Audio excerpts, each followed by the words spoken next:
Bon, Bien, alors je vous donne la parole oui, sur cette place de la Seine. Alors avec votre œil oui, d'urbaniste en complément de ce qu'ont pu dire oui, nos oui, historiens oui. et géographes tout à l'heure, est-ce qu'on peut dire que le fleuve est souvent l'oublié des bords de Seine, hein? Je vais dire oui, parce qu'on le traite mal. Je vais être très précis, je vais dire deux choses. Un, on considère la Seine aujourd'hui comme un additif immobilier, c'est un plus. Habiter en bord de Seine coûte plus cher et le mètre carré construit coûte plus cher qu'ailleurs. Voilà. Donc, mais on oublie tout à fait l'aspect culturel de cet urbanisme, c'est-à-dire ce à quoi sert la Seine et ce à quoi elle pourrait servir. Et je vais vous dire une chose qui est, moi, qui me, notre président tout à l'heure a parlé de ce qui se passait au moment des déconfinements.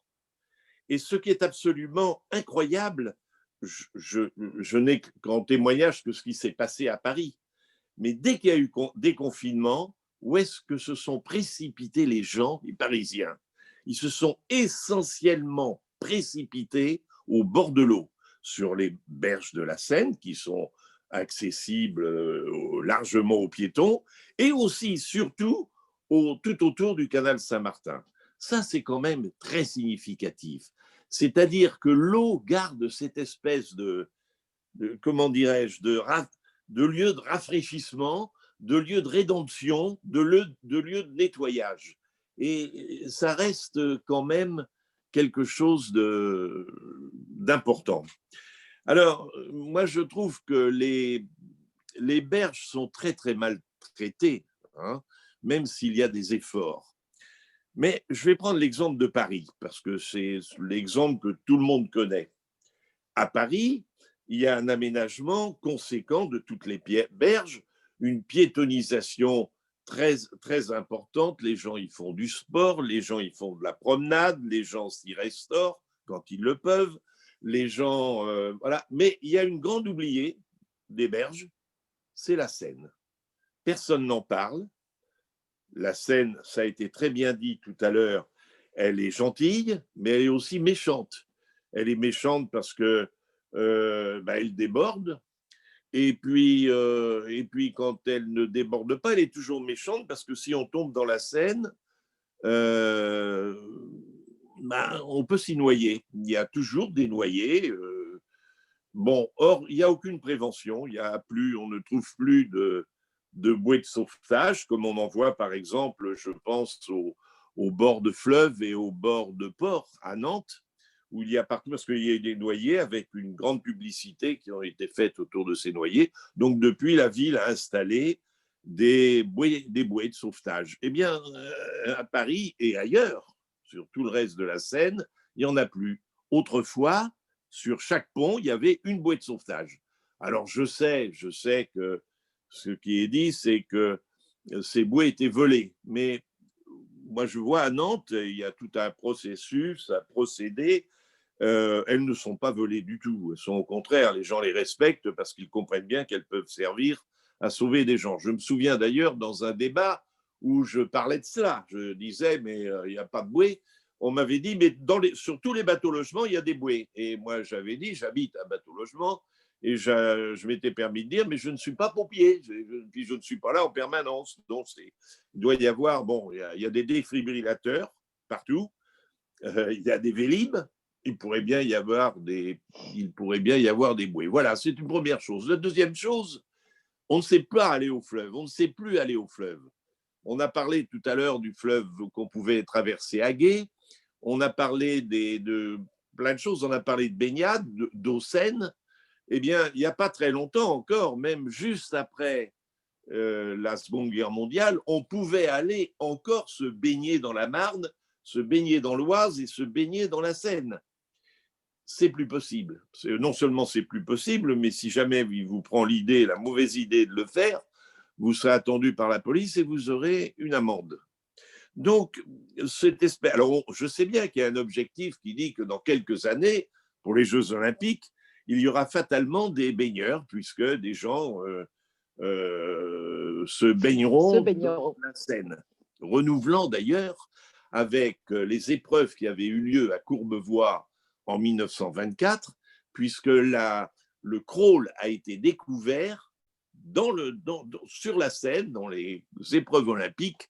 C'est assez curieux et c'est assez étonnant. C'est là où, pour la première fois… C'était le Oui, sujet du colloque de la Seine en partage de l'année dernière. Et bon, donc, voilà, si d'aucuns veulent aller lire le compte-rendu du colloque, vous aurez des voilà, il informations faut, nombreuses voilà. sur le rôle de la Seine aux Jeux Olympiques. Voilà.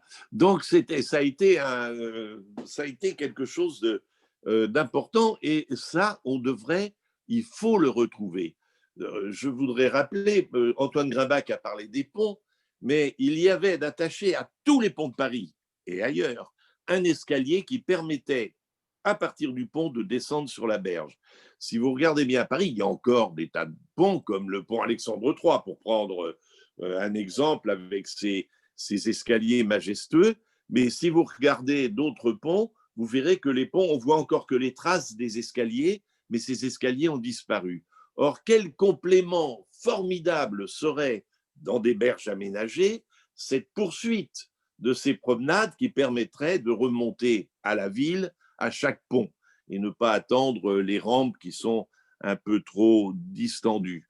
Voilà un certain nombre de petits exemples tout bêtes. Et puis, je voudrais dire quand même quelque chose pour lequel je me bats depuis très longtemps, depuis 1988. Ça fait du temps et beaucoup de choses. Il devrait y avoir un transport fluvial, mais public, à partir de 8 heures du matin sur la Seine et qui joigne la banlieue à la Seine. Vous allez me dire, mais il y a les écluses. Eh bien, les écluses, on peut trouver des systèmes pour les passer et ne pas faire franchir à des bateaux de transport ces mêmes écluses. Il peut y avoir des pistes cyclables, il peut y avoir des chemins piétonniers qui permettent, comme ailleurs dans Paris, pour rejoindre 2 tramways, par exemple. Mais donc, ça, c'est quelque chose qui est très important. C'est en profitant de l'interdiction du centre de Paris en 1989 que j'avais proposé, que ça avait été fait, que l'on crée un système de bateaux qui a resservi dans des moments de grève après, et qui a été la création de bateaux-bus.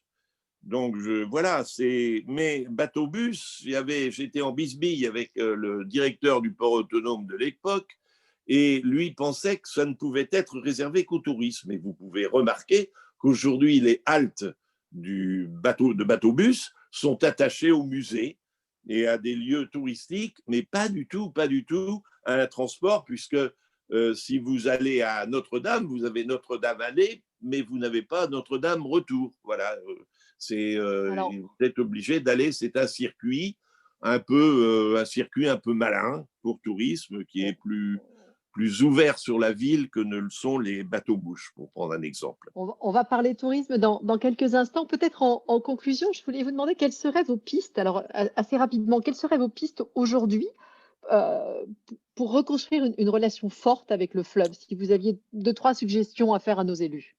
D'abord que les gens apprennent à regarder le fleuve et sur toutes les plages de France, maintenant, on vous donne le coefficient de pollution ou tout au moins là, ce qu'est l'eau, si l'eau est impeccable, si elle est bonne, eh bien, on pourrait avoir partout des informations qui disent ce qu'est le caractère de la Seine et ce qu'il est, son niveau, les prévisions des crues, par exemple. On peut dire, ben voilà, c'est à tel moment. On peut aussi raconter les poissons. Vous savez, je vais vous donner un exemple. Des tas d'endroits, et d'ailleurs à Mency, près de Mency, là, on avait fait, dans un château, on avait fait une maison de l'environnement, une maison de l'eau.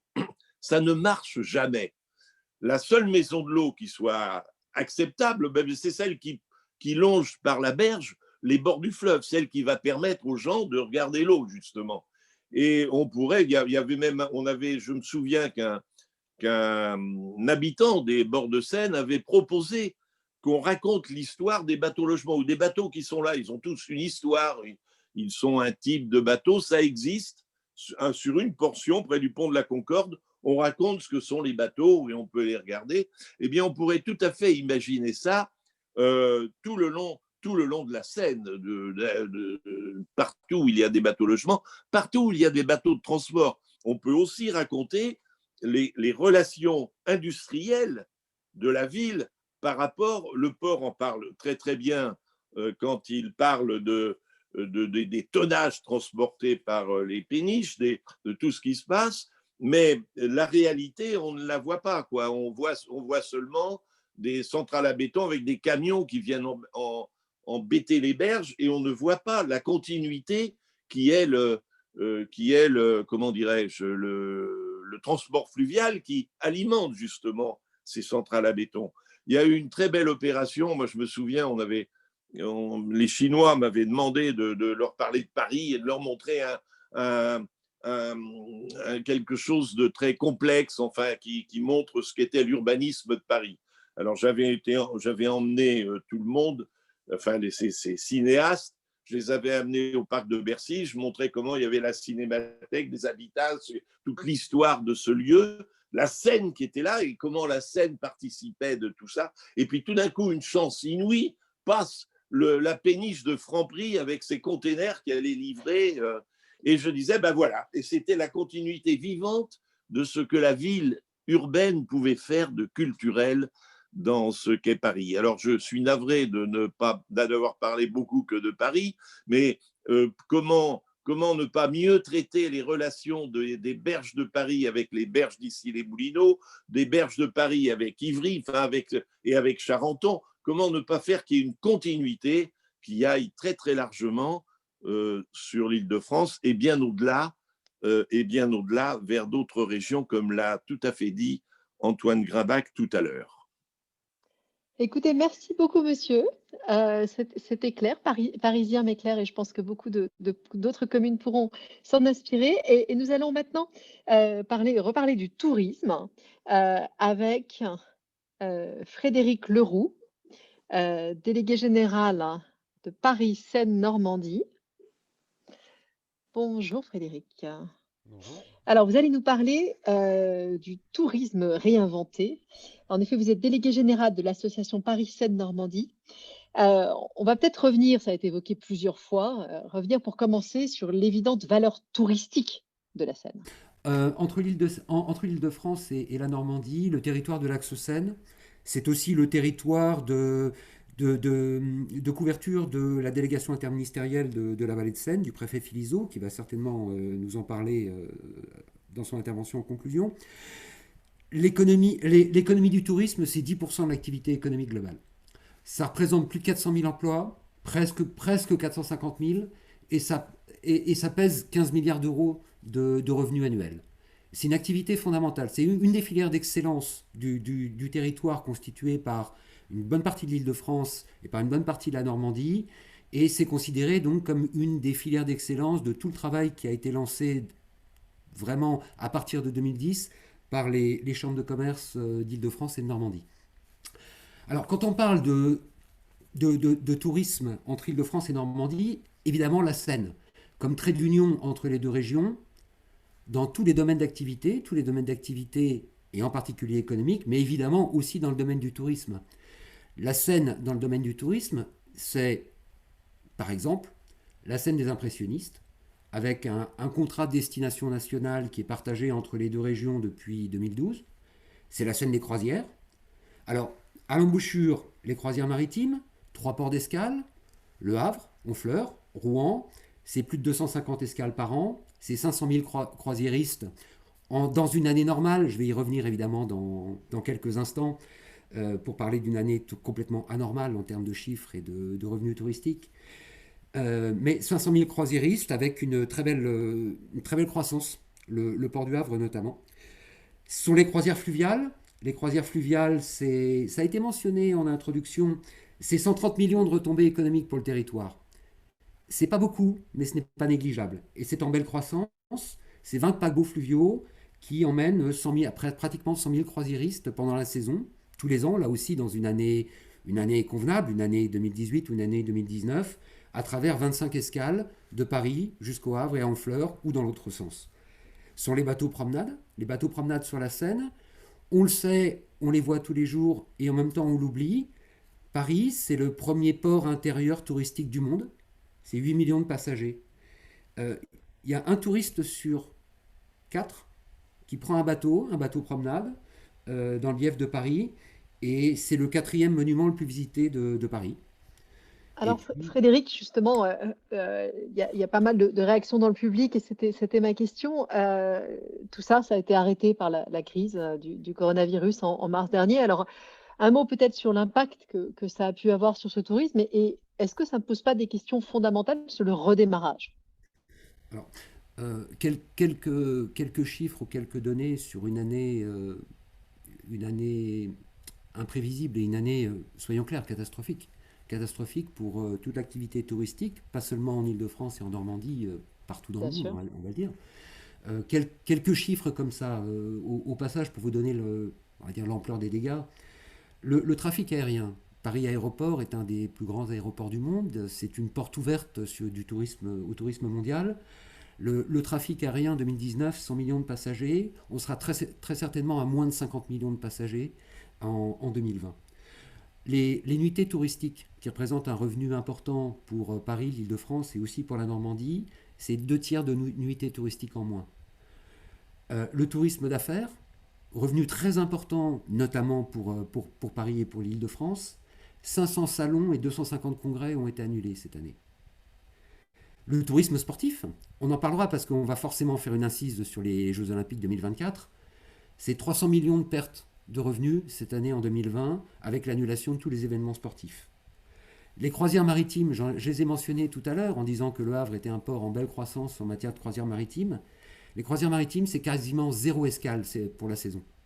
Je crois Bien qu'il y a sûr. eu deux escales paquebots au Havre pendant la saison. Les bateaux mouches, les bateaux parisiens, hein, deux des grandes compagnies de bateaux promenade à Paris, annoncent 90% de réduction de leur chiffre d'affaires cette année. Donc la crise est majeure.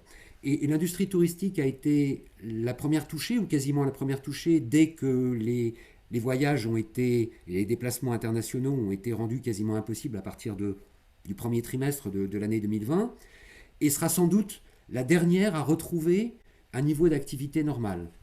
Si on se projette un peu dans le temps, on pose la question à Paris Aéroport, donc ADP, et on pose la question à Air France KLM, le retour à une activité normale, si tant est qu'on retrouve une activité comme en 2018 ou en 2019, ce ne sera probablement pas avant 2024. Donc l'année justement Euh, des JO. très concrètement, Frédéric, par rapport enfin, face à cette crise majeure que vous décrivez, concrètement, qu'est-ce qu'on peut faire? Quelles sont les réactions que peuvent avoir, alors si on resitue sur les bords de Seine, que peuvent faire les hôteliers, les communes qui sont situées sur nos rivières pour essayer de limiter la casse concrètement? Alors déjà à court terme, bien évidemment le secteur touristique, même s'il n'a pas été le mieux loti, le mieux servi au démarrage des programmes d'accompagnement nationaux, puis régionaux et souvent abondés par les collectivités territoriales, évidemment, tout le dispositif est en place aujourd'hui et il est relayé par beaucoup d'acteurs et aussi par les chambres de commerce pour faire en sorte que les entreprises arrivent à survivre ou que la casse, que les catastrophes individuelles soient le moins douloureuses possible.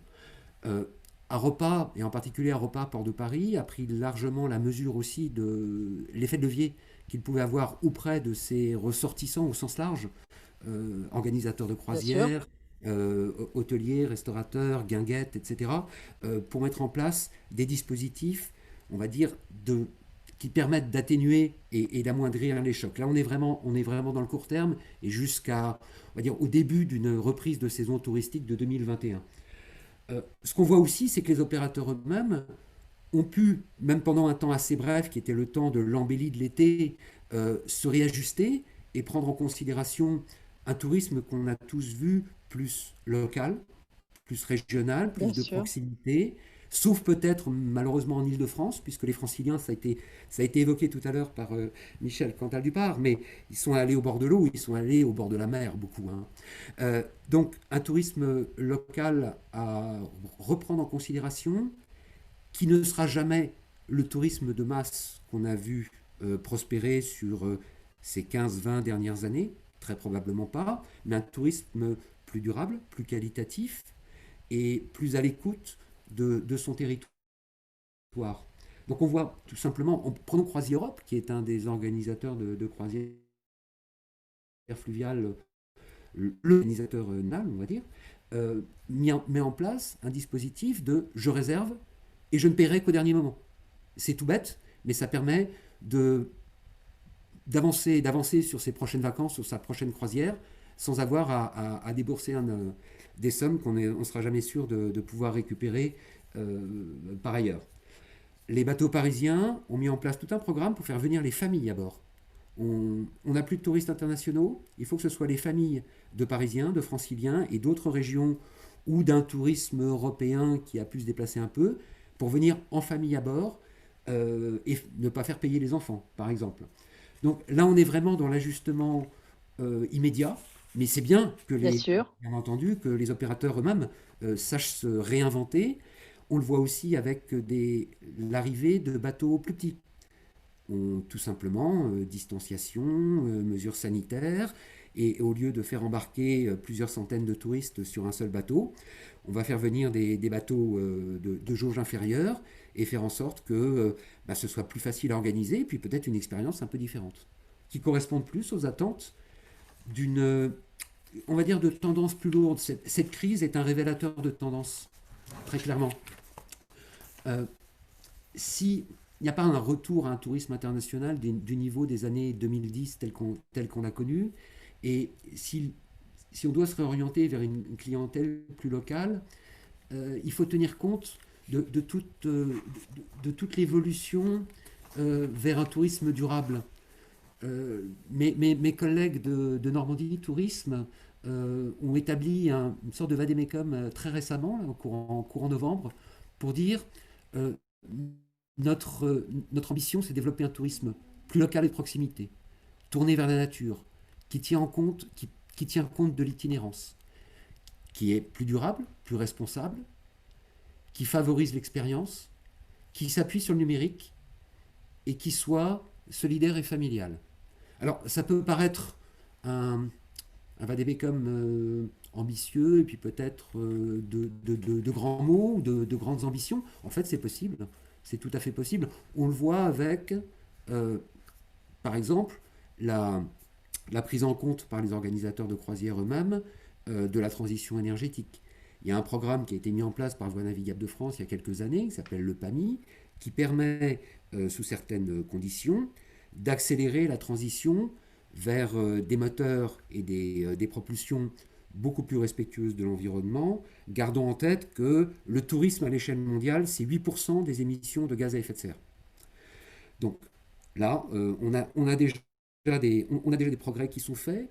Le schéma d'organisation de la croisière, le schéma directeur de la croisière sur la Seine aval, de Paris jusqu'au Havre et à Honfleur, prévoit progressivement la mise en place de bornes électriques pour permettre de couper les gaz quand on est en escale, et là aussi de tenir compte de la nécessité on va dire d'un meilleur environnement, à la fois sur l'ensemble de la Seine et très clairement escale par escale. Merci beaucoup Frédéric. Vous venez de répondre d'ailleurs aux questions qui étaient posées sur le commentaire. Je ne sais pas si vous les avez vues. Je voudrais peut-être en conclusion un tout dernier mot. C'est la petite question que j'ai posée à beaucoup des intervenants. Si vous aviez un message pour les communes, qu'est-ce que vous leur diriez? Juste rapidement, parce qu'on est déjà en train de se décaler un petit peu. Si on prend la Seine à vélo qui vient d'être inaugurée, alors évidemment forcément dans le plus mauvais des contextes touristiques cette année, traverse 130 communes de Paris jusqu'au Havre et à Honfleur. C'est un territoire en continuité et c'est un des exemples, la Seine à vélo, mais également le schéma directeur de la croisière fluviale que j'ai cité, qui met en perspective le travail commun de 25 escales locales qui servent les mêmes clients et les mêmes opérateurs économiques. Donc, trouvons les bons sujets pour travailler ensemble. Il y en a quelques-uns qui se présentent dans le calendrier. Il y a évidemment les Jeux Olympiques, parce qu'il y aura des retombées sur une bonne partie de l'ensemble du territoire, et pas seulement en Île-de-France, y compris dans les régions limitrophes et en particulier en Normandie. Rouen voudrait porter une candidature Vallée de Seine, capitale européenne de la culture en 2028. Ça peut être un sujet de travail commun. Encore plus proche dans le calendrier, Voies navigables de France va organiser les prochaines rencontres nationales du tourisme fluvial en 2022, en début 2022. Nous avions travaillé à plusieurs acteurs, et notamment les départements de l'Axe-Seine, à une candidature commune pour accueillir ces rencontres du tourisme fluvial sur l'ensemble de la vallée de Seine en multisite. Il y a beaucoup de sujets sur lesquels nous pouvons tous travailler ensemble. Je crois que c'est mon message le plus simple.